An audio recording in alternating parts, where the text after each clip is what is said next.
नमः सिद्धेभ्यः।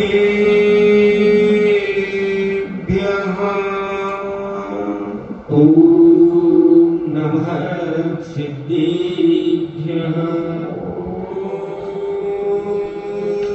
नमः सिद्धेभ्यः।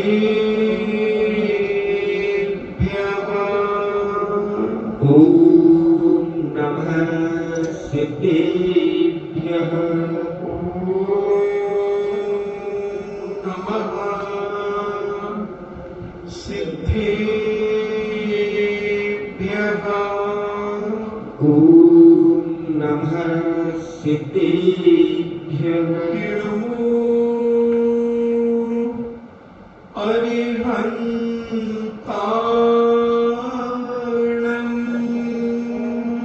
नमो अरिहन्ताणं।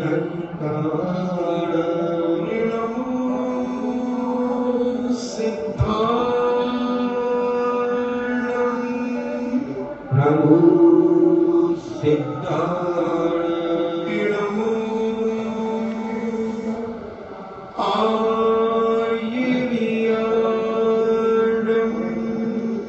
नमो आयर्याणाम्।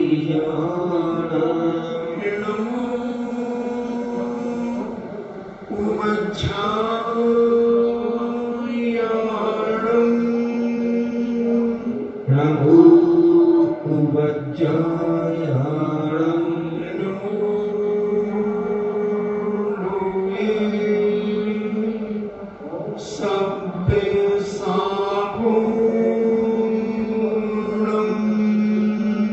नमो लोले सत्वसाधूनां। पंच परमेष्टि भगवान की जय। अहिंसामयी वीतराग विश्व धर्म की जय। देवादिदेव 1008 श्री आदिनाथ भगवान की जय। देवादिदेव 1008 चिंतामणि घोर उपसर्ग विजेता श्री पार्श्वनाथ भगवान की जय। देवादिदेव 1008 शासन नायक बाल ब्रह्मचारी भगवान महावीर स्वामी की जय। परम पूजनीय आचार्य श्रोमणि गुरुवर श्री कुंद महामुनि राज की जय। परम पूजनीय आचार्य श्रोमणि गुरुवर श्री विद्यासागर जी महामुनि राज की जय। परम पूजनीय निर्व्यापक श्रवण मुनि श्री सुधा सागर जी महाराज की जय।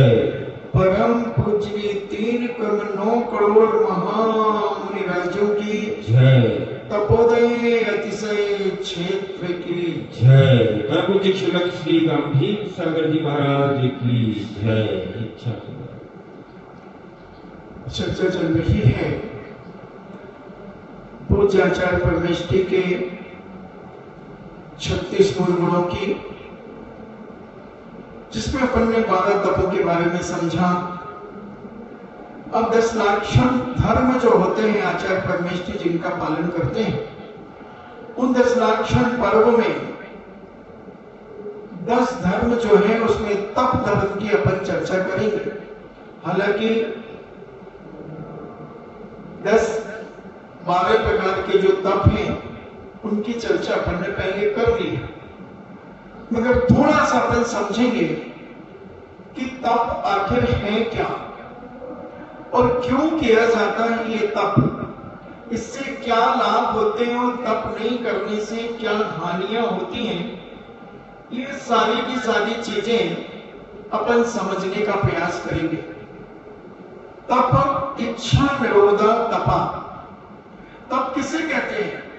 जो इच्छाओं का निरोध करता है, उसके मन में जिस प्रकार की जो इच्छा उठती है उस इच्छा को पूरा नहीं करना, उसका निरोध कर देना, विरोध कर देना, वह तप कहलाता है। और अपन तो जो इच्छा उठती है उसे कर लेते हैं, इसलिए तुम्हारा तप नहीं होता है। वो त्यागी व्रती साधु संत उपाध्याय परमेष्टि, आचार्य परमेष्टि अपनी इच्छाओं को उत्पन्न ही नहीं होने देते सबसे पहले तो, और जैसे तैसे उत्पन्न हो जाए तो उसका निरोध कर देते। 5 इंद्रियों के विषयों में अपनी समस्त इच्छाओं का निरोध करना आचार्यों ने तब कहा है। 5 इंद्रियों के विषयों में जो छूने की इच्छा हुई वो छू लिया, जो खाने की इच्छा हुई वो खा लिया, जो सूंघने की इच्छा हुई वो सूंघ लिया, जो देखने की इच्छा हुई वो देख लिया, जो सुनने की इच्छा हुई वो सुन लिया। और साधु कहता है कि नहीं, वही देखेंगे, वही छुएंगे, वही खाएंगे जो हमारी इच्छा नहीं करेंगे। कई लोग पूछते महाराज जी रोज रोज वही लौकी की सब्जी और वही रोटी आप लोग कैसे खा लेते हो? आपको टेस्ट नहीं आता? टेस्ट तो बदलना चाहिए ना। क्या टेस्ट है? उतनी घाटी और हुई माटी। जो 4 उंगली की जिह्वा के नीचे जैसी वस्तु गई, चाहे काजू की कतली हो और चाहे लबूका हो, कुछ भी हो, वो तो उतनी घाटी और हुई माटी। मैं तो कई बार कहता हूं, भले तुम्हें अच्छा ना लगे कि एक आदमी अच्छे से अच्छा भोजन करता है, 56 भोग करता है, और एक आदमी भूखा सूखा भोजन करता है। और लेबोरेटरी में जाकर के दोनों के मन को चेक करा लो, उसमें क्या अंतर होगा मुझे बता दो। बल्कि जो भूखा सूखा खाता है उसका शरीर हष्टपुष्ट देखा जाता है, मेहनती देखा जाता है, सारे कार्य करने वाले होते हैं। और जो दुनिया के 56 भोग खाते हैं वो थोड़ी सी धूप में नहीं रह पाते, थोड़ी सी धूप में थोड़ी सी गर्मी सहन नहीं कर पाते, थोड़ा सा चल नहीं पाते, थक जाते हैं। थोड़ा सा काम कर ले तो कहते हैं हम बहुत थक गए। और वो व्यक्ति कितना मेहनत करता है, एक एक गाड़ी उतार देता है बोरों की, गेहूं के बोरों की, शक्कर के बोरों की, गेहूं की 100-100 किलो के बोरे पीठ पे लाद करके 100-100 बोरे उतार देता है और थकता नहीं है। और तुम इतना खाने पीने वाले व्यक्ति, तुमसे कह दो कि एक बोरा उठा लो तो तुम्हारी कमर में दर्द हो जाए, पैरों में दर्द हो जाए, पैर में मोच आ जाए। तो ताकत किसमें है? रूखे सूखे भोजन में कि तुम्हारे 56 भोगों में? विचार करना, समझना। तो ऐसी इतनी मेहनत हमारे सच्चे साधु संत जो नीरस भोजन करते हैं, अपनी इंद्रियों का निरोध करते हैं, और कितना चलते हैं पैदल, कितना पढ़ते हैं, कितना चिंतन करते हैं, कितना तुम्हें सुनाते हैं, कितना नहीं करते। पूज्य मुनि श्री शरीर में 8-8 घंटे बोलते हैं और क्या लेते हैं, क्या खाते हैं। इसीलिए इसे तप कहा, इच्छा निरोधा तपा। 5 इंद्रियों का निरोध करना ये तप होता है। इसलिए तुम गृहस्थों के तप नहीं होते, क्योंकि इंद्रियों ने जो मांगा वो तुमने दिया। इंद्री ने ठंडा पानी मांगा तो ठंडा पानी दिया, इंद्रियों ने गर्म पानी मांगा तो गर्म पानी दिया। जो तुम्हारे मन ने मांगा, जो तुम्हारी स्पर्शन रसना ग्रहण चक्षु श्रोत इंद्रियों ने जो मांगा तुमने वो दिया। इसलिए तुम्हारा संसार बहुत बड़ा है, बहुत बड़ा है। और संसार को अगर कम करना है, संसार को अगर घटाना है, तो कुछ अपने जीवन में तप किया करो, तप किया करो। कुछ इच्छाओं को मारा करो। बच्चों को तो खूब मारते हो, खूब डांटते हो, मगर अपनी इच्छाओं को भी तो मारो, इच्छाओं को भी तो डांटो, इच्छाओं को भी दबाने का प्रयास करो। ऐसा इच्छा निरोधा तपा हमारे जैनाचार्यों ने कहा इसको समझना है, मनो इंद्रियों को नियंत्रित करने वाले अनुष्ठान को तप कहते हैं। जो मन और पांचों इंद्रियों को अपने बस में कर लेते हैं उन्हें तप कहा गया है। कर्म क्षय हेतु शरीर और इंद्रियों को जो तपाया जाता है उसे तप कहते हैं। कर्म क्षय के लिए, कर्मों का नाश करने के लिए जो त्यागी व्रती साधु संत ये 5 इंद्रियां और एक मन इसको तपाते हैं, शरीर को तपाते हैं, इंद्रियों को तपाते हैं। इसको हमारे मूलाचार में, मूल आराधना में इसको तप कहा है। ऐसा तप करने वाला व्यक्ति अपने कर्मों का क्षय करता है और बिना कर्म क्षय किए बिना कभी किसी का कल्याण नहीं हो सकता। इसलिए तप करना प्रथम आवश्यक है। जो समता भाव से इस लोक और परलोक की सुख की अपेक्षा न करके अनेक प्रकार से काय क्लेश करते हैं उसके निर्मल तप होता है। जो ये सोचता है कि मैं अभी व्रत उपवास करूंगा, रसों का त्याग करूंगा तो लोग मेरी वाहवा करेंगे, लोग मुझे आदर सम्मान देंगे, तो इसका तप नहीं, ये तो दिखावा है। और जो बड़े समता परिणामों से न इस लोक की चिंता करता है न परलोक की चिंता करता है कि मैं परलोक में जाऊंगा तो वहां मुझे अच्छा वैभव मिलेगा, इंद्रिय सुख मिलेंगे, स्वर्ग मिलेगा, ऐसी किसी भी प्रकार की चिंता नहीं करता, उन सुखों की अपेक्षा नहीं करता और अपनी शक्ति को न छुपाते हुए तप करता है। अनेक अनेक प्रकार से शरीर को कष्ट देता है, अनेक अनेक प्रकार से आसन लगा करके बैठता है और गर्मी में कोशिश करता है गर्मी को सहन करने की, हाय तौबा नहीं मचाता, बड़े शांति से प्रसन्नता से अपने जीवन में इन 5 इंद्रियों को बस में करता है और शरीर को कष्ट देता हुआ जो साधक अपनी साधना करता है वह निर्मल तप कहा, उसको ऐसे व्यक्ति को निर्मल कहा। बड़े निर्मल परिणामों से सहन करना, सहन तो करना है मगर राग द्वेष करके सहन करना, हाय तौबा मचा करके सहन करना, बहुत गर्मी, अरे तुम्हारे कहने से क्या गर्मी कम हो जाएगी? मैं आपसे पूछता हूं, आप पूछते महाराज जी आपको गर्मी नहीं लगती? तो अगर मैं कहूं कि हाँ लगती है तो तुम क्या करोगे? और मैं कहूं नहीं लगती तो तुम क्या करोगे? तो मैं क्यों कहूं कि गर्मी लगती है? अपने कर्मों की निर्जरा क्यों रोकूं? प्रकृति है जैसी है तो वो तो सहन करना, आनंद से सहन करो या दुखी होकर के सहन करो।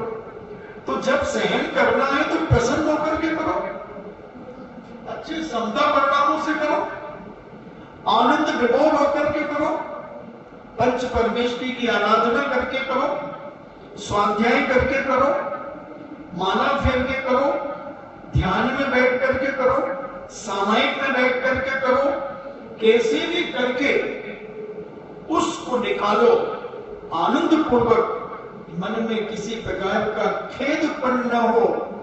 ऐसे व्यक्ति अपने जीवन में कर्मों की निर्जरा कर देते हैं और ये तप उनका उन्हें परंपरा से मोक्ष कराने में कारण होता है। इसलिए तप करना बहुत जरूरी है। स्वाध्याय और ध्यान के बल से जो मुनि 5 इंद्रियों के विषयों को तथा 4 कसायों को रोककर सुख ध्यान की प्राप्ति करने के लिए अपनी आत्मा का विचार करता है, उसके नियम से तप होता है, नियम से तप होता है। स्वाध्याय में अपना मन लगाना, इसलिए मूलाचार ग्रंथराज के अंदर पूज्य बटकेर स्वामी ने कहा, स्वाध्याय परम तपा। जब आदमी स्वाध्याय करता है तो इधर उधर की बातें याद ही नहीं आती। हाँ, ख्याति लाभ पूजा के लिए नहीं करना कि हमारी ख्याति होगी, मैं बहुत पढ़ता हूं, मेरा नाम होगा, चर्चा होगी। नहीं, अगर ये भाव आ गया तो गए धारो धार, बह गए। दिखावा नहीं, जैन दर्शन दिखावा पसंद नहीं करता। वो कहता है सहज भाव से करते चले जाओ, ना इस भाव की चिंता करो, ना अगले भाव की चिंता करो, बस तुम तो अपने कर्तव्य निष्ठ होकर के अपनी चर्या का निर्दोष पालन करो। वही तप है। अनेक अनेक प्रकार से तप करने वाले साधक, कोई स्वाध्याय में मन लगा करके, कोई ध्यान के माध्यम से, कोई 5 इंद्रियों के विषयों को अपने बस में करते हैं, चारों कसायों को रोकते हैं और शुभ परिणामों को प्राप्त करते हुए अपनी आत्मा की आराधना करते हैं, आत्मा के बारे में विचार करते हैं, उनके नियम से तप होता है। ऐसा पूज्य कुंद स्वामी 12 अनुपेक्षा में कहते हैं कि ये जो तप है, इस प्रकार से तप किए जाते हैं, केवल दिखाने के लिए, दूसरों को बताने के लिए नहीं। तुम क्या पढ़ रहे हो? दूसरों को सुनाने के लिए पढ़ रहे हो? दूसरे को प्रभावित करने के लिए पढ़ रहे हो? नहीं, अपने कर्म क्षयात, कर्मों को क्षय करने के लिए। सच्चा साधु त्यागी व्यक्ति जो कुछ भी करता है अपने जीवन में, उसका एक ही लक्ष्य होता है, एक ही भाव होता है, एक ही विचार होता है कि अनादि काल से किए हुए कर्मों का क्षय कैसे हो।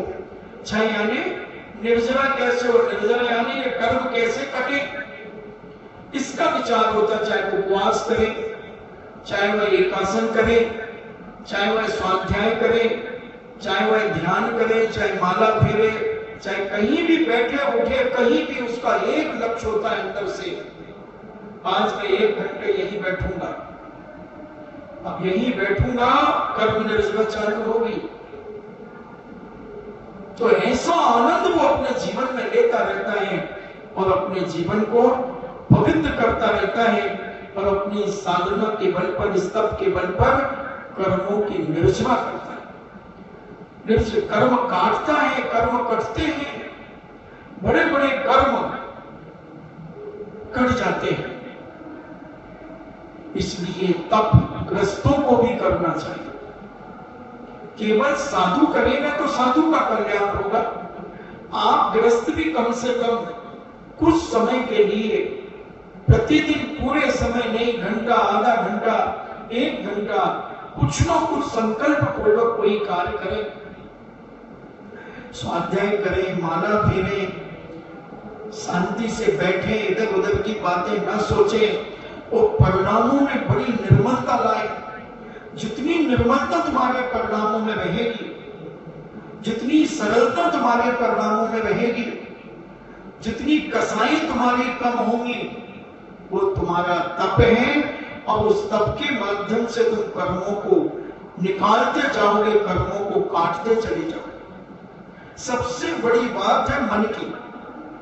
बस मन की तरंगे मार ले, बस हो गया भजन, आदत बुरी सुधार ले, बस हो गया भजन। और कुछ भी नहीं है बंधुओं, बस अपनी बुरी आदतों को सुधारते चलो। किसी के दिल को मत दुखाओ, किसी के मन को मत दुखाओ, किसी को सताओ मत, मायाचारी मत करो, ख्याति लाभ पूजा के चक्कर में ना पड़ो। और जितने सरल होते जाओ, अपने जीवन को उतना सरल बनाते जाओ, यही तप है। और ऐसा करने वाला व्यक्ति अपने जीवन में इस तप के माध्यम से कर्मों की निर्जरा करता चला जाता है। जो हमने 12 प्रकार के तप बताए थे, अनशन, मनोदर, व्यक्ति पर संज्ञान, रस परित्याग, विविध संयसन, काय के लिए प्रायश्चित, विनय, वैयावृत, स्वाध्याय, विसर्ग आदि, जो ये तप अंतरंग तप है, ये सब उन्हीं तपों को करने के लिए ये कार्य है। कई लोग व्रत उपवास करते, मगर उस दिन कितना आरंभ सारंभ करते, घर के सारे काम उल्टे सीधे करेंगे और उपवास रहेगा। झाड़ू लगाएंगे, वो कमरा साफ कर लो, वो कमरा साफ कर लो, आज काम नहीं करना तो ये गृहस्थी के काम कर लो, ये कपड़े निकाल के धो लो, पता नहीं क्या क्या करते हैं उस दिन। नहीं, सारे आरंभ सारंभ को छोड़कर तुम्हारे यहाँ तो इतना बढ़िया क्षेत्र है, इस क्षेत्र में आकर के अपना दिन व्यतीत करो, उससे कर्मों की निर्जरा होती है। गृहस्थी के सारे काम छोड़ दो उस दिन, सारे काम छोड़ दो और ऐसा अपना जीवन जीने की कला अपने जीवन में लाओ। और कहते हैं हमारे पूज्य अग्रम स्वामी भगवती आराधना में शिवाचार्य महाराज, शक्ति अनुरूप तप में जो प्रवृत्ति नहीं करता उसने अपने आत्मा को फंसाया है। देखना क्या कह रहे हैं, जो शक्ति होते हुए व्रत उपवास नियम संयम आदि अपनी पंच इंद्रियों के विषयों पर निरोध नहीं करते हैं, वह अपनी आत्मा को इस 84 लाख योनियों में फंसा रहा है। और शक्ति है, शक्ति किसके पास नहीं है? सबके पास शक्ति है। थोड़ा सा घर का वातावरण बिगड़ जाए, मैं आज रोटी न खाऊं, उससे मैं रोटी नहीं खाती, कई बार लड़ाई झगड़ा हो जाए कोई, हम रोटी नहीं खाते। कितने कारणों पर हम रोटियां छोड़ देते हैं। 2-2 4 अगर खाते हैं तो 2-2 4-4 घंटे बाद खाते हैं, लेट खाते हैं। 4 लोग मनाने आ जाते हैं तो खा लेते हैं, तो वही 4 घंटे त्याग कर देते ना। अगर त्याग कर देते तो आनंद आ जाता, पुण्य कमा लेते। और कसाई करके नहीं खा रहे हो तो पाप कमा रहे हो। इसलिए हमारे जैनाचार्य कहते हैं, शक्ति अनुरूप तप से अपने जो प्रवृत्ति नहीं करता, उसने अपनी आत्मा को फंसाया है और अपनी शक्ति भी छुपाई है। ऐसा मानना चाहिए कि सुखासक्त होने से जीव को असाता वेदनी का अनेक भौतिक दुख देने वाला है। जिस व्यक्ति के पास, जिस साधु के पास शक्ति है और व्रत उपवास नियम संयम त्याग आदि नहीं करता है, इंद्रियों का निरोध नहीं करता है, मन का निरोध नहीं करता है, तो उसने अपनी आत्मा को फंसाया है, इस 84 लाख योनियों में पटका है और अपनी शक्ति भी छुपा ली है। ऐसा समझना चाहिए कि सुखासक्त होने से, क्योंकि उसे इतने सुख मिल गए संसार के, उसमें वो असक्त हो गया इन सुखों में, और असक्त होने से वो जीव असाता वेदनी का अनेक भाव में दुख को देने वाला तीव्र पाप कर्म का बंध करता है। जिसके पास शक्ति है, खूब वरिष्ठ है, सब कुछ है, और वो अगर साधना नहीं करता है तो वो अपनी आत्मा को फंसाया हुआ है और फंस रहा है और अपनी शक्ति छुपा रहा है, तो असाता वेदनी कर्म का बंद कर रहा है। जैसे सूर्य की प्रचंड किरणों से संतप्त मनुष्य का शरीर दाह है, धारण वैसे नष्ट हो जाता है, यानी सूर्य के प्रकाश की गर्मी से किसी का शरीर तप्त हो जाता है, गर्म हो जाता है और धारण वैसे नष्ट होता है, वैसे ही संसार के महादाय में से दग्ध होने वाले भव्यों के लिए यह तप जल ग्रह के समान शांति देने वाला है। कह रहे हैं, जो संसार रूपी तप में, इस संसार के महादाय से जो दग्ध होने वाला जो भव्य जीव है, वह तप रूपी जल ग्रह, इन्हें तप को एक जल का घर कहा, तप के जल के समान शांति देने वाला है तप।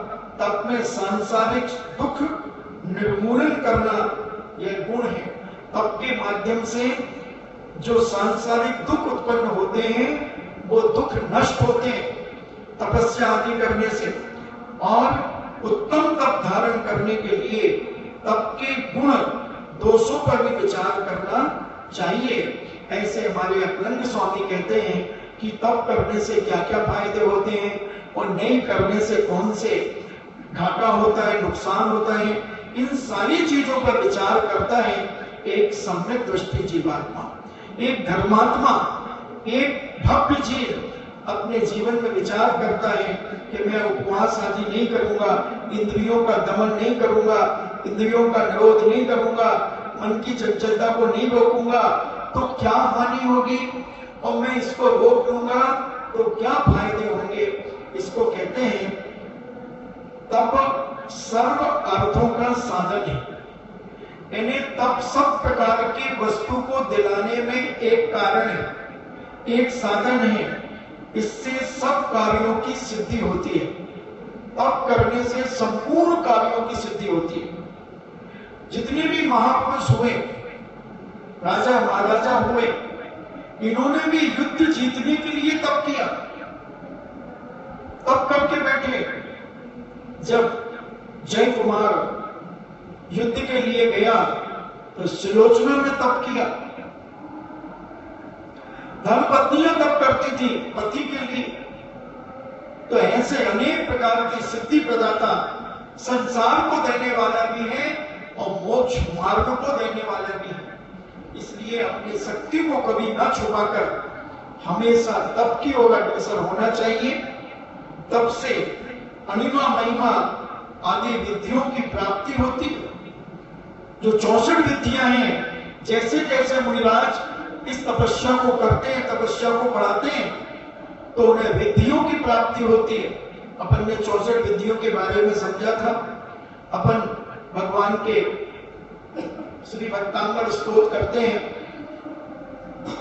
उनकी विधियों तक उनको भी अपन अर्घ्य आदि चढ़ाते हैं। दीपावली में भी आपने चढ़ाए होंगे। तो ऐसे अनेक अनेक फायदे प्राप्त होते हैं। तपस्वियों के चरण रज से पवित्र स्थान लोक में तीर्थता को प्राप्त हो जाते हैं। जैसे उदाहरण के लिए ले लें कि पूज्य आचार्य महाराज विहार करते करते, जैसे तुम्हारे यहाँ ढेरों सैंड स्टोन की पट्टियां पड़ी हैं, ऐसे चलते चलते एक इस पट्टी के ऊपर बैठ गए। एक सैंड स्टोन का पत्थर था, 2 बाई 2 का पत्थर लगभग, हम उस पर बैठ गए।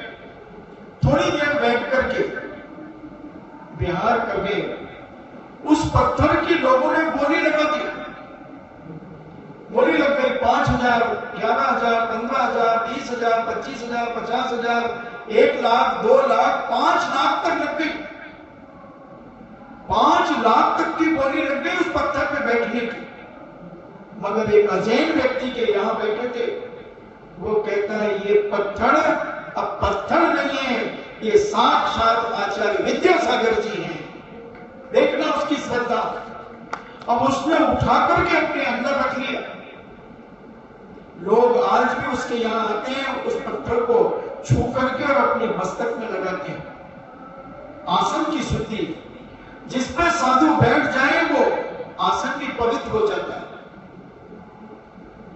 तो ऐसे कहते हैं तपस्वियों के चरण रज से पवित्र स्थान लोक में तीर्थता को प्राप्त हो जाते हैं। ऐसे अकलंग स्वामी कह रहे हैं, बहुत बड़े तार्किक थे। ये ऐसे वैसे किसी की बात नहीं मानते थे अकलंग स्वामी। ये तो धज्जियां उड़ाने में मास्टर थे।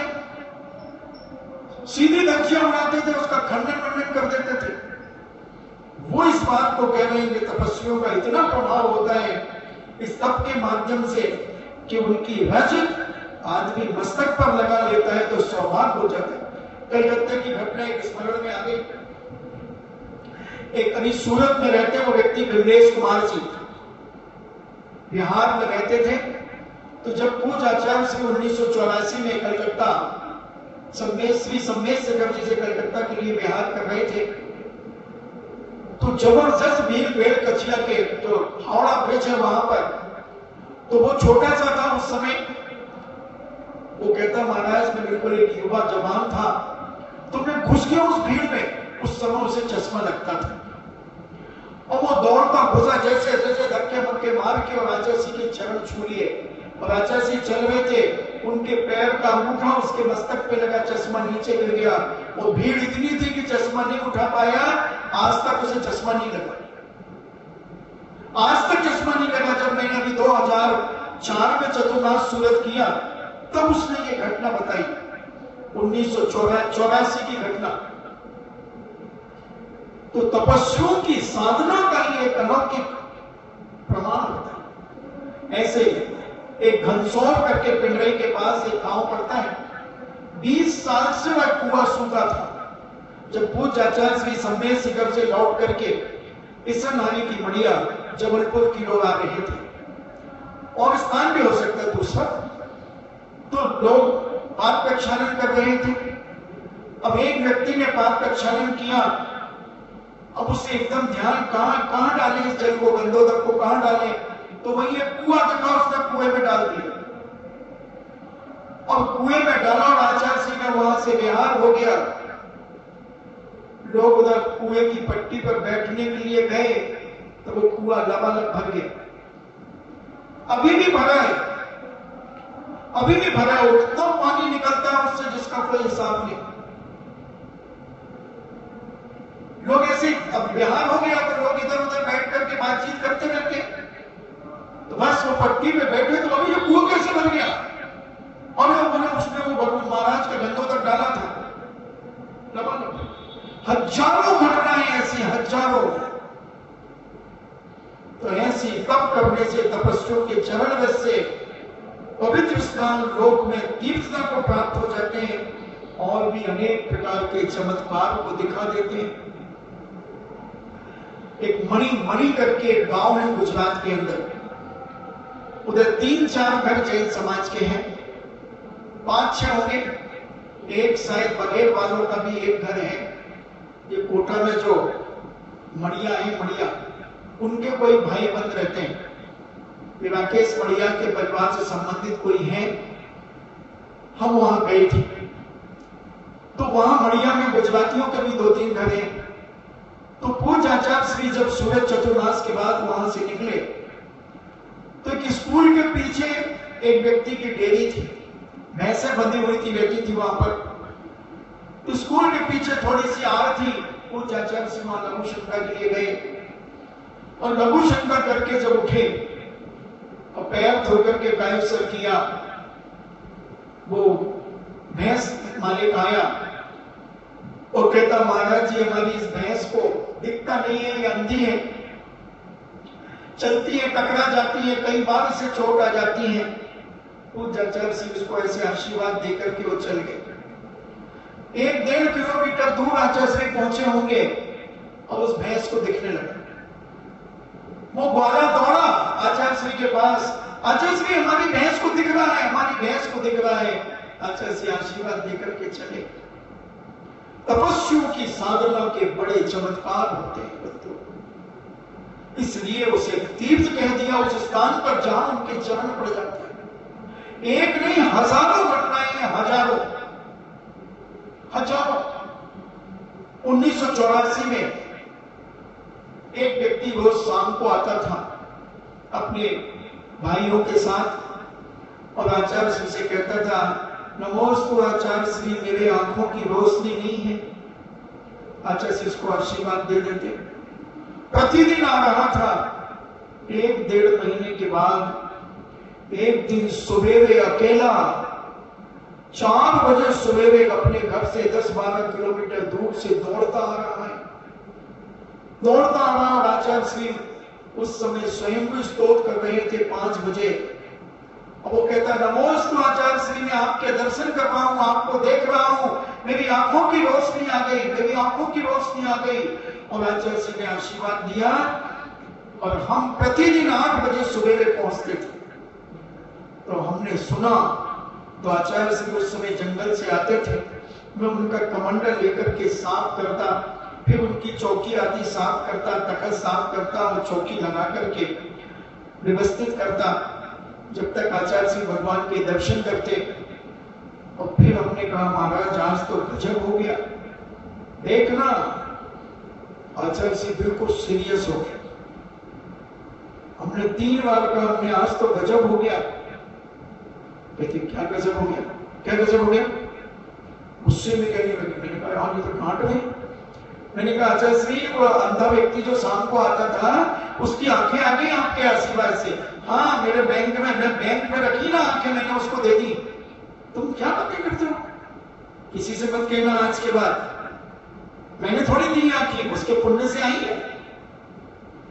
मैंने कहा कितने निर्मोही हैं लोग, होते तो बड़े बड़े पेपरों में छपवा लेते, फोटो में छप जाती, उस व्यक्ति का इंटरव्यू ले लेते। नहीं, क्या क्या नहीं होता, क्या क्या नहीं होता। अभी एक बहन जी 8-15 दिन तक रुकी नहीं, पहले उनके बेटे को कैंसर हो गया, गले का कैंसर। ऑपरेशन कराने के लिए जाना था, आचार्य से निवेदन किया, आशीर्वाद दीजिए, इसका ऑपरेशन कराने ले जा रहे हैं। आचार्य ने कहा अच्छे से चेकअप करा लिया, ऐसे 3-4 बार कर दिया, बोले जाओ ऑपरेशन नहीं होगा, जाओ। और गए, ऑपरेशन नहीं हुआ, और अभी भी बच्चा बढ़िया। हजारों घटनाएं कहां तक सुनाऊंगा मैं। ऐसे तपस्वी जो सच्चे मन से इहलोक परलोक की इच्छा न करते हुए अपनी साधना करते हैं, ऐसे तपस्वियों के स्पर्श के माध्यम से भी अनेक प्रकार की बीमारियां ठीक हो जाती हैं, अनेक प्रकार की परेशानियां ठीक हो जाती हैं। बहुत सारे क्या क्या घटना सुनाए, जो वहां रहते हैं उनसे सुने, तो तब से विशिष्ट, इष्ट, उत्कृष्ट, दूरस्थ और अत्यंत दुर्लभ वस्तु भी तप के माध्यम से प्राप्त हो जाती है। बड़ी बड़ी वस्तुएं प्राप्त हो जाती है तप के माध्यम से। अधिक कहने से क्या, तप से स्वर्ग की लक्ष्मी और मोक्ष की लक्ष्मी भी प्राप्त हो जाती है। इस तप के माध्यम से ही होता है।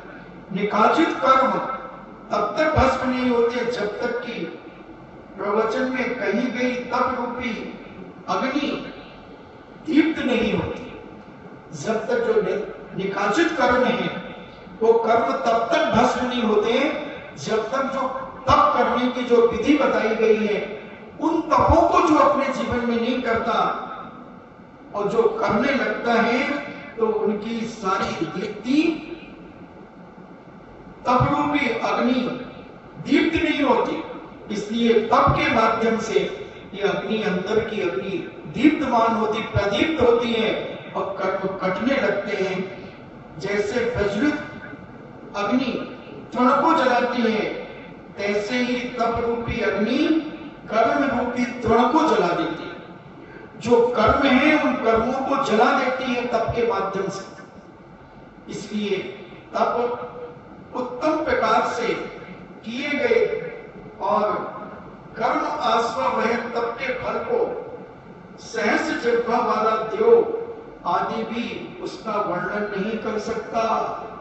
अगर सच्चे तरीके से विधि पूर्वक जैसा जैनाचार्यों ने तप करने की विधि बताई है, उस विधि के अनुसार कर्म क्षय करने का भाव लेकर के जो तप करता है, उसका बखान 1000 जिह्वा वाला देवता भी नहीं कर सकता, उसका वर्णन।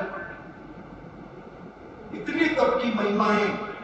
तप इसी लोक में क्रोध आदि शत्रुओं पर विजय अर्थात क्षमा, शांति एवं विशिष्ट विद्धि आदि दुर्लभ गुणों को प्राप्त कराता है और परलोक में शीघ्र मोक्ष प्रदान को सिद्ध कराने वाला होता है।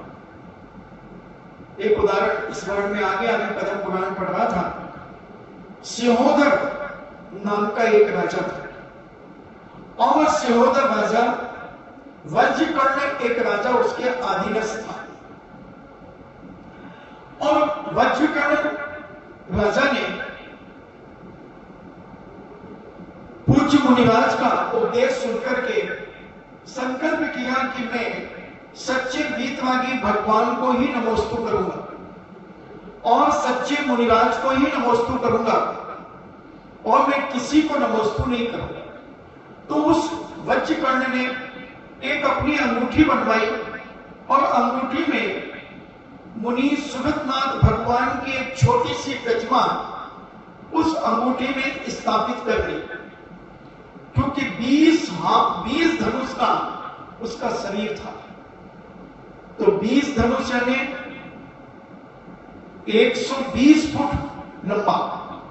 तो उसने अपने अंगूठे में एक अंगूठी पहली हो जिसमें मुनि सूरतनाथ भगवान की प्रतिमा स्थापित कर।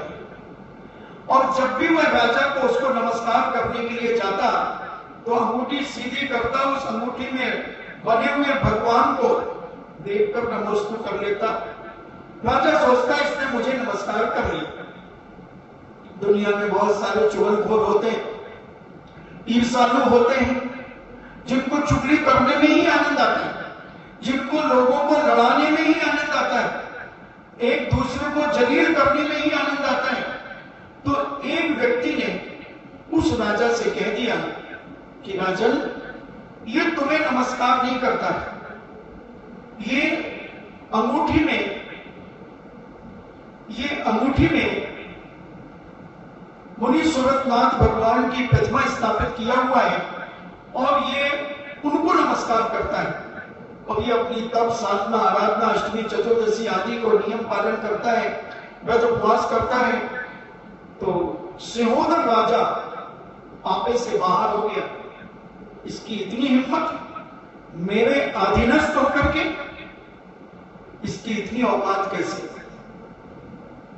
और उसने उस वज्रकर्ण राजा को बुलाया।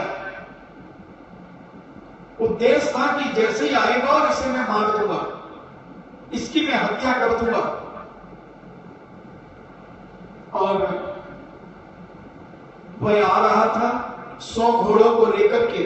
वज्रकर्ण अपनी सेना सहित आ रहा था कि भाई बड़े राजा ने मुझे बुलाया है। इतने में एक व्यक्ति मिला और उससे कहता है कि तुम मत जाओ। राजा बहुत क्रोधित है क्योंकि उसे मालूम चल गया है कि तुम उसे नमस्कार नहीं करते, तो वो तुम्हारी हत्या कर देगा, इसलिए तुम लौट जाओ। वो लौट गया और राजा इतना क्रोधित था तो उसने क्या किया कि उसके राज्य में चारों तरफ से घेर करके आग लगवा दी। बड़े बड़े महल जल गए, बड़ी बड़ी बिल्डिंगें जल गई, मकान झोपड़ियां जल गए। उसके बाद भी उसका क्रोध शांत नहीं हुआ और सारे लोग नगर छोड़ करके चले गए। अब राम, लक्ष्मण और जनक नंदी सीता जंगलों से विहार करते करते उसी दशांगपुर नाम के नगर के वहां एक वृक्ष के नीचे रुके और देखते हैं कि ये सारा नगर जला हुआ है, सुनसान पड़ा हुआ है, मकान खाली पड़े हुए हैं। एक आदमी दूर से आता हुआ दिखा, क्योंकि जनक नंदी सीता थक चुकी थी। और लक्ष्मण ने देखा, राम ने कहा कि देखो लक्ष्मण, तो देखा उन्होंने दूर से एक आदमी दिख रहा था। पहले उन्हें लगा कि कुछ आ रहा है, क्या आ रहा कि जा रहा, कुछ पता नहीं चल रहा।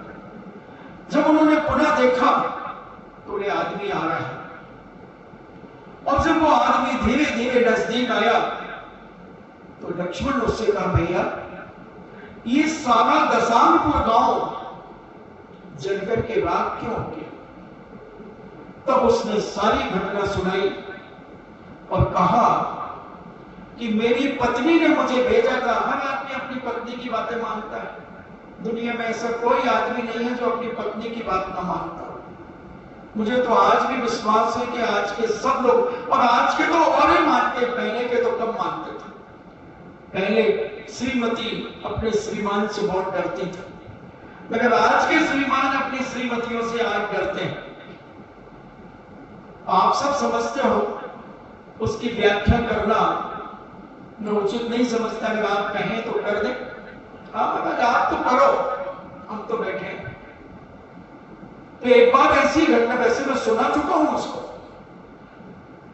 पहले सुना चुका हूं, तो उचित नहीं समझता क्योंकि बासा खिलाना मुझे अच्छा नहीं लगता। मैं तो रोज ताजा बनाता हूं, बढ़िया स्वादिष्ट बनाता हूं और तुम सबके लिए रोज परोसता हूं और तुम गपर गपर बिल्कुल चटाचट खाते चले जाते हो। और वह अपनी पत्नी के कहने पर उस नगर में आया था जो जलाया गया था। उसकी पत्नी ने कहा था कि जाओ, किसी के मकानों में मटके पड़े होंगे, गर्मी आने वाली है, तो मटके ले आओ, फिर ठंडा पानी पीने के काम आ जाएंगे। कोई बर्तन पड़े होंगे तो ले आना। तो मैं इसलिए आया था। रामचंद्र जी ने सारी घटना सुनी और प्रभावित होकर के उन्होंने अपने गले का हार उसे दे दिया। अब तो वो राजा बन गया, समझ लो। खूब माल था राम लक्ष्मण के पास, चिंता मत करो। जगह जगह उनके मान सम्मान होते थे, राजा महाराजा उनकी आगवानी करते थे। और वह हार उतार करके जब उसे दिया, वो तो आनंद विभोर हो गया और अपने घर चला गया। और जब रामचंद्र जी को यह पता चला कि एक तपस्वी के ऊपर संकट, एक व्रती के ऊपर संकट, लक्ष्मण जाओ उसे समझाओ, और नहीं समझे तो फिर जैसे बने तैसे समझाओ, साम दाम दंड भेद की नीति से समझाओ। और लक्ष्मण भैया को इस काम में तो बहुत मजा आता था। जहां हाथ पांव चलाने की बात आ जाए, जैसे हमारा वैदिक है ना, वैदिक, उसको भी बड़ा मजा आता है किसी को छेड़ने में, मारने में, पीटने में बड़ा मजा आता है। वो लक्ष्मण जैसे लगता, मुझे लगता बचपन में लक्ष्मण ऐसे ही होंगे, इतना खतरनाक है। और लक्ष्मण भैया तो कहना ही क्या, छोटी छोटी बातों में उत्तेजित हो जाते। और मर्यादा पुरुषोत्तम राम ने कहा कि जाओ सिहोदर राजा के राज्य में जाकर के उसे अच्छे ढंग से समझाओ। इतना कहना पर्याप्त है बड़ों का। बस फिर क्या था, बड़ा क्रोधित बैठा हुआ था सिहोदर राजा, और लक्ष्मण भैया कुछ नहीं ले गए, तीर कमान आदि कुछ नहीं ले गए, क्योंकि वो अपनी बाहुओं पर विश्वास रखते थे, अपनी जंघाओं पर विश्वास रखते थे, अपने पैरों में विश्वास रखते थे, अपनी मुट्ठियों में विश्वास रखते थे। बस फिर क्या था, और जैसे ही वो गए उस राज्य के सीमा पर गए तो पहरेदारों ने रोका। कौन हो तुम? मैं सिहोदर राजा से मिलने के लिए आया हूं। और सिहोदर राजा अनेक सैनिकों के साथ बैठा हुआ था, सामंतों के साथ बैठा हुआ था, सनाई मशवरा कर रहा था। और लक्ष्मण जी पहुंचे और लक्ष्मण ने कहा, हे सहोदर, तू वज्रकर्ण से दोस्ती कर ले। वज्रकर्ण का नाम सुनते ही उत्तेजित हो गया। उसके सैनिक लक्ष्मण के ऊपर टूट पड़े। लक्ष्मण ने किसी को लातों से, किसी को कंधे से, किसी को जंघा से ऐसा तोड़ा, ऐसा खचोड़ा, सारे सैनिक भूलुंठित हो गए, भूलुंठित हो गए। और सेना आई, उनको भी मारा। अकेला आदमी, अकेला आदमी, इतना बलशाली, इतना बलशाली लक्ष्मण भैया, इतना मारा, सारी सेना को तहस नहस कर दिया, हाथियों को मुक्के मार करके गिरा दिया। कहां से आता है इतना बल, कहां से आता है इतनी ताकत?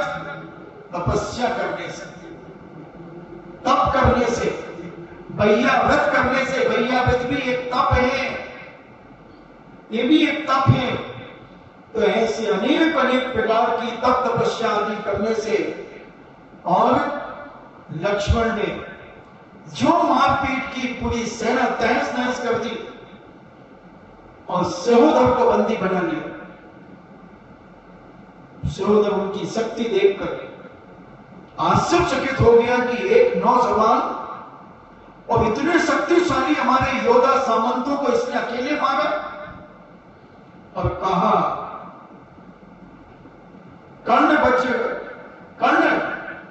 वज्रकर्ण को बुलाया और कहा, लो यहां का राज तुम संभालो। मगर वो तो धर्मात्मा थे, वज्रकर्ण धर्मात्मा थे, त्यागी व्रती थे, तपस्वी थे। उन्होंने कहा, नहीं, मुझे इनका राज्य नहीं चाहिए, ये अपने राज्य में रहें, मगर इस प्रकार का कोई उपद्रव न करें, मेरे धर्म में कोई विघ्न न डाले, बस इसी में संतुष्ट हूं। मगर लक्ष्मण ने कहा कि जो जो तुम इनके राज्य से लूट करके लाए हो वो सब वापस करो, और आधा राज्य और दिलवा दिया वज्रकर्ण को, और उसके अधीनस्थ कर दिया। वज्रकर्ण को बड़ा राजा बना दिया और स्योधर को उसको अधीनस्थ कर दिया। तो जो व्यक्ति तप तपस्या करता है अपने जीवन में, उसके मान सम्मान के लिए लोग खड़े होते हैं, धर्मात्मा जीवों के लिए। और भी पद्म पुराण में तो एक से एक घटनाएं पढ़ी हैं। मैंने तो 20 साल पहले पढ़ा था पद्म पुराण, इसी बिजोलिया में 6.5 दिन में तीनों भाग पढ़े थे। 6.5 दिन। अब पुनः पढ़ रहा हूं अभी 3 दिन में 194 पेज पढ़ ली। संस्कृत वाला, वो एक हिंदी वाला अलग से एक निकला छोटा सा पद्म पुराण, वो नहीं, 3 भाग हैं, तीनों भागों के लगभग 1350 पेज है। तो ऐसा आनंददायी ग्रंथ शक्ति प्रदान करता है, धर्म के प्रति आस्था जागृत करता है। अभी एक कपिल मुनि का वर्णन उसमें आया जो मैंने आज सुबह यहां पढ़ा। उन्होंने कहा कि जो कपिल मुनि का जीवन चरित्र सुनता है, पढ़ता है, उसे 1000 उपवास का फल मिलता है। पूज्य रवि शरणाचार्य महाराज ने कहा, और मैंने कहा कि अभी मैं उसको फिर से पढ़ूंगा, उस चैप्टर को, उस अध्याय को फिर से पढ़ूंगा। ऐसा कपिल मुनि का जो आश्रम का वर्णन है, जहां राम लक्ष्मण सीता जिस आश्रम में जाते हैं और वहां से उन्हें निकाल दिया जाता है। ये हिंदी काव्य ने तो बहुत छोटा कर दिया, बहुत छोटा कर दिया, उन्होंने काट छांट कर दी। कभी भी वो मूल ग्रंथों से पढ़ना चाहिए। जो आचार पढ़ी संस्कृत लिखी हुई है, उसी की हिंदी जो हूबहू है उसको पढ़ना चाहिए। अगर आपको संस्कृत नहीं आती है तो आप हिंदी पढ़ें, मगर पूरा ग्रंथ पढ़ें, ऐसे शॉर्टकट के ग्रंथ ना पढ़ें। शॉर्टकट में तो जेबकट होता है, शॉर्टकट में कई बातें छुपा दी जाती है, काट छांट कर देते हैं, मगर पूरा ग्रंथ पढ़ने पर एक आनंद आता है, विशुद्धि बढ़ती है, और ऐसा आनंद आता है, ऐसा आनंद आता है कि पढ़ते चले जाओ। ये तो लोग बीच बीच में आ जाते हैं तो मुझे बंद करना पड़ता है, नहीं तो मैं तो ऐसा लगता है कि छोड़ो ही मत, पढ़ते जाओ, पढ़ते जाओ। पढ़ना ही तप है, स्वाध्याय है। इधर उधर की गप्पों में क्या रखा है? कुछ नहीं रखा। तो ऐसे तप के माध्यम से उत्तम प्रकार से किए गए और कर्माश्रम रहित तप के फल को 1000 जितना, इन्हें एक साथ 1000 देवता भी उसके तप का वर्णन करें तो वो वर्णन नहीं कर सकते। तप इसी लोक में क्रोध आदि शत्रुओं का विजय अर्थात क्षमा, शांति और एवं विशिष्ट विद्धि आदि दुर्लभ गुणों को प्राप्त कराता है और परलोक में शीघ्र मोक्ष पुरुषार्थ को सिद्ध कराता है। इसलिए आप माताओं बहनों, आप कभी कभी गलती से व्रत उपवास कर लेती हो तो उस समय राग देश कसाई मत किया करो, तेरी मेरी मत किया करो, यहाँ वहां की चुगलियां, यहाँ वहां के राग देश बातें सुना मत करो। उस दिन मौन रहा करो। मगर महाराज तो चपड़ चपड़ करे बिना हमारा दिन ही ना कटे। हम तो इतना चपड़ चपड़ करते हैं कि रोज से ज्यादा उपवास के दिन बोलते हैं। तो तुम बैठे बैठे पाप ही कमाते हो। तुम ना जाने कहां कहां की बातें, अगर 2-3 और मिल गई तो पूरे बिजोलिया की बातें हो जाएंगी। पूरे बिजोलिया की क्या, पूरी बघेलवाल समाज की बातें हो जाएंगी। और खंडेलवाल रहा तो खंडेलवाल समाज की पूरी रिश्तों की बातें हो जाएंगी।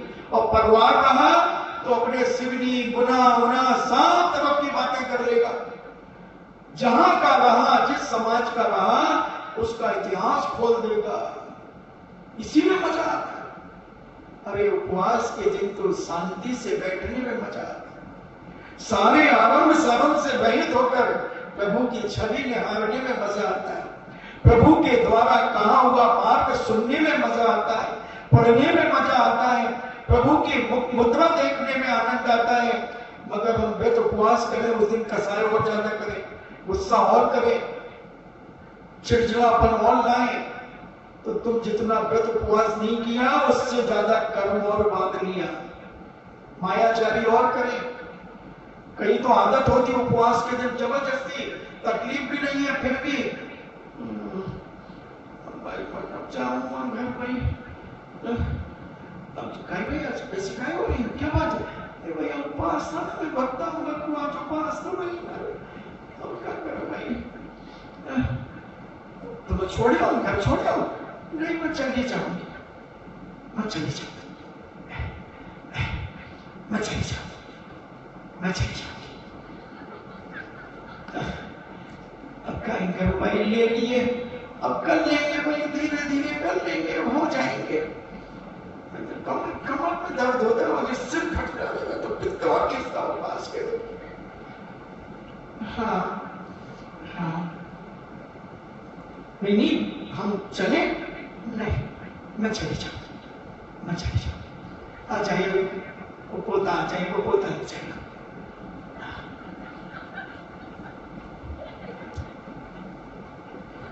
पोता, नहीं चाहिए। अच्छा मैं सही कह रहा हूं? और अभी ऐसे किसी को मालूम नहीं था कि तुमने उपवास किया है, मगर जहां 4 लोग इकट्ठे हुए तुमने अपने हाव भाव बदल दिए, आकृति बदल दी, जिसमें उन्हें पता चल जाए। अरे साधना तो वो होती है कि किसी को पता ही ना चले कि तुमने क्या कर लिया। जैसे बेल बढ़ती है, पेड़ बढ़ता है, लता बढ़ती है, किसी को पता चलता है कि लता कब बढ़ गई, पेड़ कब बढ़ गया, तुम्हारी हाइट कब बढ़ गई। उसी प्रकार जो व्रत उपवास नियम संयम करते वो ढिढोरा पीट के नहीं करते हैं, चुपचाप करते हैं, किसी को पता ही ना चले, अपने मुंह से तो कहेंगे ही नहीं, तब कर्मों की निर्जरा होती है, दिखावा नहीं है ये जैन धर्म, ये छल कपट से रहित धर्म है। और तुम अपने अपने, हर आदमी अपने अपने परिणाम जानता है कि हम सुबह से शाम तक क्या क्या करते हैं, उसमें सच्चा कितना करते हैं और छल कपट और मायाचारी से युक्त झूठा कितना करते हैं, हर आदमी जानता है, किसी से पूछने की जरूरत नहीं है। कोई भी क्रिया तुम करते हो, तुम्हारा मन क्या कह रहा है उसको करने में 4 लोगों को कैसे पता चले। कोई ने नहीं पूछा तो हम एक्टिंग करना शुरू कर देंगे, उठेंगे तो ऐसा मुंह बनाकर ऐसे उठेंगे हम, कहे भाई क्या बात है, घुटनों में दर्द है, नहीं भाई आज उपवास है ना मानो। अच्छा इतनी गर्मी में आपने उपवास किया, हाँ भाई कर लियो मत हो जाए सब ठीक। अब फिर वो थोड़ी सी लंगड़ा के चलेगी, अब थोड़ी देर जैसे पैर सुन्न हो गया हो, घसीटेगी थोड़ी देर, कहीं पाँव में गई भाई आज खाया नहीं ना, निर्जली उपवास की हो मानी। अब उसने पूछा था क्या कि तूने बताया, ये कहती थी कि मेरे पैर में शून्यता आ गई, उसने पूछा कि क्यों आ गई, मगर मजा आता है, इससे सब पुण्य खत्म हो जाता है, पुण्य का डीए कट जाता है। तुम क्या समझ रहे हो, दिखावा है जैन दर्शन, तमाशा है जैन दर्शन, ये तपस्या है, ये तमाशा नहीं है, ये नटों का नट नहीं है, ये साधना है, आराधना है, उपासना है, ये तप है। इन तपों के माध्यम से कर्मों की निर्जरा होती है, जितना छुपा करके करो पता ही नहीं चले किसी को, वो साधना कहलाती है। कई साधु भी यही नाटक करते हैं, खूब चपड़ चपड़ करेंगे और कोई नया आया तो थोड़े से बैठ जाएंगे मुंह लटका, महाराज जी क्या बात है, सुस्ती क्यों है आज उपवास है ना। अच्छा उपवास है, हाँ अच्छा अच्छा अच्छा अच्छा, हाँ महाराज खूब उपवास करते हो, वाह, यही सुनने के लिए तो हमने मुंह लटकाया, यही तो सुनना चाह रहे थे हम। खत्म गए, विज्ञ धारोधार, बह गया जीवन, खत्म हो गया। नहीं, हमारे आचार्य श्री कहते हैं कितनी भी तकलीफ तकलीफ हो, प्रसन्न मुद्रा में रहना, सामने वाला पता न कर पाए कि इनको कोई कष्ट है, कोई तकलीफ है। अच्छे से बैठना, प्रसन्नता से बैठना, स्वाध्याय करना, माला फेरना, महसूस ना हो उसे, नहीं तो वो लूट के ले जाएगा तुम्हें। क्या करेगा अगर मान लो हम तकलीफ बता दें कि हमें ये तकलीफ, तो तुम क्या करोगे बताओ? महाराज जी बहुत तकलीफ हो रही, महाराज जी बहुत दर्द हो रहा, हाँ बहुत दर्द है, ये सिर फटा जा रहा है बिल्कुल ऐसे। अच्छा 10-15 मिनट बैठा, महाराज जी बाम मंगवा दे, महाराज जी सेंसर मंगवा दे, झंडू बाम, लाल बाम, मुच्छर की बाम, वो ग्रीन बाम, कौन कौन सी बामें आती है, नहीं वो सब लगा ले, मैंने बिल्कुल ठीक ही नहीं हो रहा।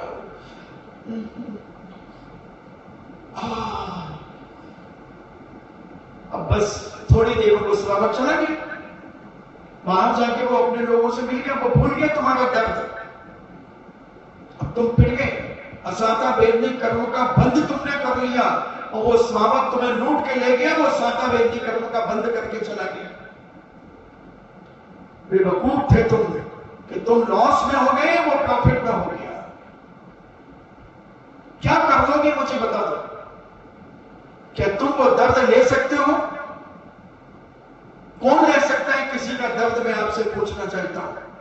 कोई तकलीफ कौन आदमी ले सकता है किसी की? है कोई माई के लाल में दम? तो वो साधु की, आपने किसी रिश्तेदार की तकलीफ लेकर के बताए। केवल एक पाखंड, एक नाटक। अब उसमें साधु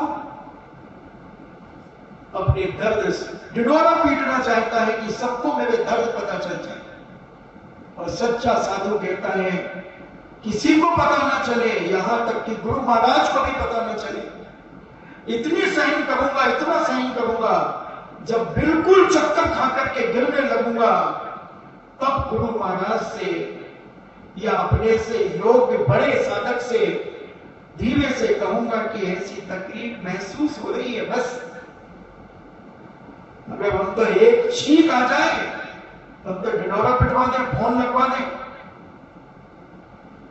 लगवा दें, चारों तरफ, गए धारो धार, खत्म, कुछ नहीं है, ये पाखंड है। ये तब कहलाता है सहन शक्ति को बढ़ाओ, सहन शक्ति बढ़ाओ, और जितनी सहन शक्ति तुम बढ़ा करके साधना करोगे, उतने ही कर्मों की निर्जरा तुम्हारे जीवन में होगी। और निर्जरा, इच्छा निरोधा तपा, इच्छा ही मत करो कि कोई मेरी सेवा करके करेगा। मगर हम तो फोन लगा करके बुलाते हैं, हम तो लोगों पे इकट्ठा करना चाहते हैं, दिखावा करना चाहते हैं। कुछ नहीं बंधु, ये सब नकली है, नकली है। मुंह देखी प्रीत है, और बाकी सब कुछ नहीं है। इसलिए सच्चा साधक अपनी तकलीफें नहीं बताता, सहन करता है, और कर्म निर्जरा करता चला जाता है, करता चला जाता है। इसीलिए तप किए जाते हैं। दूसरों से सहानुभूति के लिए तप नहीं किए जाते, कष्ट दूसरों को दिखावा के लिए, बार बार लूटने के लिए तप नहीं किए जाते, कर्मों की निर्जरा करने के लिए तप किए जाते हैं। समय आपका हो रहा है, तो ऐसे इस श्लोक में आदि, और ये तप जो नहीं करते हैं उनसे हानि क्या है ये और अपन समझ ले। अरे आप थोड़ा समय पूरा हो जाए, ज्यादा हो जाएगा वैसे तो, आपका समय तो हो गया। इंद्रिय लंपट और शक्तिहीन जो मनुष्य तप नहीं करते, उनके लंघन कराने वाले बहुत से कठिन रोग आकर के प्राप्त हो जाते हैं। जिनमें शक्ति तो है मगर इंद्रियों की लंपटता है खाने की। उपवास कर लूंगा तो खाऊंगा कैसे, मार टाल कैसे खाऊंगा, इसलिए मैं तो उपवास नहीं करता। और शक्ति है, सब कुछ है, तो ऐसा इंद्रिय लंपट और शक्तिहीन बन जाता है जो मनुष्य तप नहीं करते। उनके लंघन कराने वाले ऐसे बहुत सी ऐसी बीमारियां हो जाती हैं कि वैद्य उन्हें पर लंघन कराते हैं। लंघन करो, लंघन जानते ना, कुछ नहीं खाना।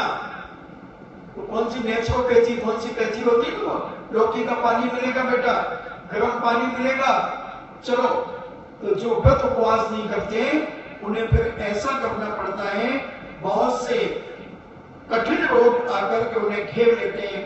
इंद्रिय लंपटता से उत्पन्न महापाप से नरक आदि दुर्गतियों में जाता है, जहां तीव्र महादुख और सैकड़ों महाक्लेश हर समय प्राप्त होते रहते हैं। तब हीन मानव तृण घास फूस से भी हीन होता है। जो साधक तपस्या आदि नहीं करता, स्वाध्याय आदि नहीं करता, और आदि जो तप हमने 12 प्रकार के जो तप पहले बता चुके, वो तप नहीं करता, वो शक्ति है, शक्ति है, सब कुछ है, और नहीं करता तो कहते हैं कि वो घास फूस के समान गिना जाता है। लोग कहते तो खाने के लिए पैदा हुआ है, तो वो घास फूस से भी हीन है, उससे भी गया बीता है। तपहीन को गुण छोड़ देते हैं, जो तप नहीं करते उन्हें गुण खत्म हो जाते हैं, उनके गुण उन्हें छोड़ देते हैं। वह संसाराभास से नहीं छूटता है, वो संसार में ही निवास करता रहता है, वह सदा संसार में भ्रमण करता रहता है। आलस, प्रमाद तथा सुखिया शरीर में स्नेहासक्त होने के कारण जो अपनी शक्ति अनुसार तप नहीं करता, उसके कभी भावों की शुद्धि, उसके भावों की कभी शुद्धि नहीं होती। उसने तपस्या करने में मायाचारी रखी है। तपहीन शरीरासक्त जीव के धर्म में श्रद्धा नहीं होती, और जो तप नहीं करते वो जो शरीर में ही आसक्त रहते हैं, शरीर को ही पोषते रहते हैं, उनकी धर्म में भी श्रद्धा नहीं होती। सुखिया स्वभाव के कारण शक्ति को छुपाने वाला अपने आत्मा को ठगता है। जो अपनी शक्ति छुपा करके कहता भाई मेरी शक्ति तो नहीं है, मैं तो न कर सकूं, तो वो कहते हैं वो अपनी आत्मा को ठग रहा है। एक गोत्र भी है ठग, मतलब वो ठग नहीं, ठग है, ठग। आप लोग गलत कहते हो, गाली है वहां, ठग, जैसे ठहाका लगाते ना, ठहाका, तो वो ठग, और तुम ठग ठग फेमस कर दिया। ठग का अर्थ तो गलत होता है, और ठग यानी ठोकना, इसलिए उस पर सुधार करना चाहिए। इतिहास देखो अपना सही।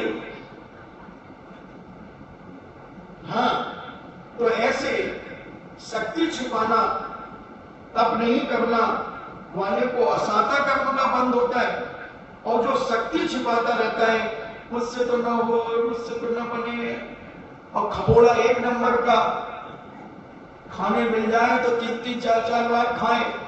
अब उपवास की बात है, मैं मन न करूंगा, हमारी शक्ति को नहीं मानता, और गुस्सा में 2-2 दिन भूखी रह जाए, या पप्पू के पापा से लड़ाई हो जाए तो 2-2 दिन न खाए,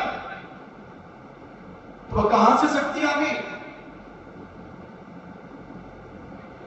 तो माया कसाय से उत्पन्न कभी सभी दोष तपहीन को लगते हैं। जो मायाचारी से अपनी जिंदगी जीता है, और वो तपहीन व्यक्ति इस सारे दोष अपनी जिंदगी में लगाता रहता है।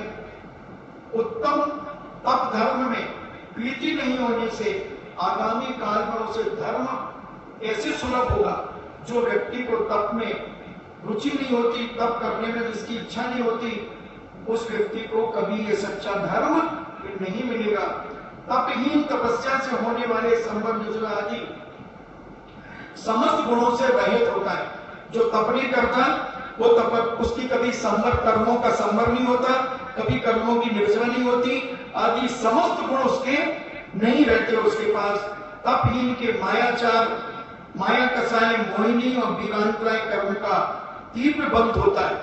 और जो तप आदि नहीं करता तो उसे माया कसाय यानी मायाचारी का पाप लगता है, मोहिनी कर्म का बंध होता है, और वीरांतराय कर्म का उसके जीवन में बंद होता है, शक्तिहीन होता है, उसके शरीर में ताकत उत्पन्न नहीं होती, तो हमेशा बीमार बना रहता है। थोड़ा सा मौसम बदला, मुझे तो जुकाम हो गया,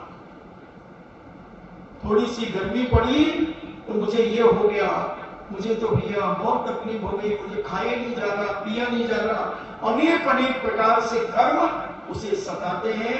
इसलिए हमारे जैनाचार्यों ने कहा कि अपने जीवन में जो भी करो शक्ति को न छुपाते हुए करो और मायाचार से रहित होकर के करो। सबसे बड़ी बात है मन की सरलता। मन में छल कपट नहीं होना चाहिए, मायाचारी नहीं होना चाहिए, धोखाधड़ी नहीं होना चाहिए। तुम भले चलो व्रत उपवास ना करो मगर किसी के साथ छल कपट नहीं करो, ये भी बहुत बड़ा धर्म है। किसी का धोखा मत दो किसी को, ये भी बहुत बड़ा धर्म है। और अपनी जिंदगी में इतने सरल परिणाम रखो, ऐसे निर्मल परिणाम रखो, सबके प्रति अच्छा सोचो। तुम्हारा दुश्मन भी हो उसके प्रति भी अच्छा सोचो, ये भी तुम्हारा एक तप है। ऐसी मंगल भावना के साथ अपने जीवन में ऐसी भावना भाएं। इसी मंगल भावना के साथ चिन्मयी स्तुति।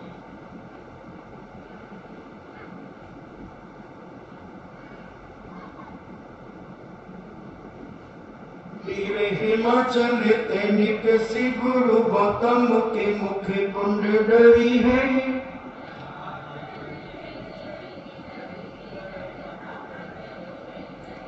ज्ञानी पयोनिधि माही गली बहु भंग तरंगन सोचेरी है।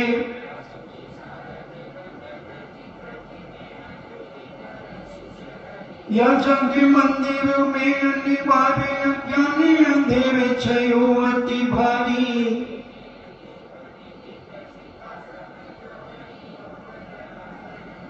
तो किस भांति पदार्थ पाति कहाँ रहते अभिचारी।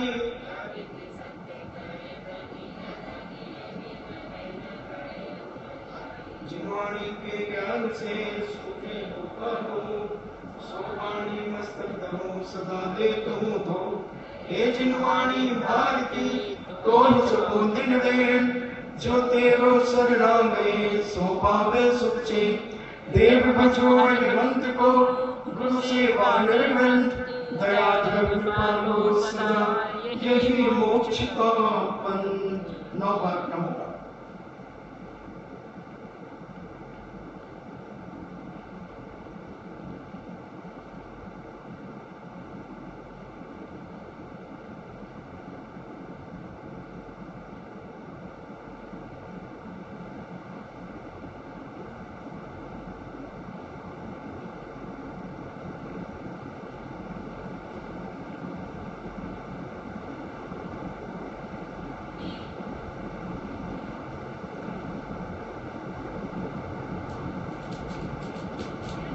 परम पूज्य द्वादशाम जिनवाणी माता की।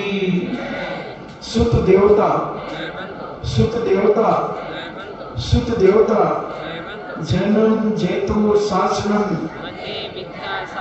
जैनम जैतो शासनम जैनम जैतो शासनम वंदे विद्यासागर।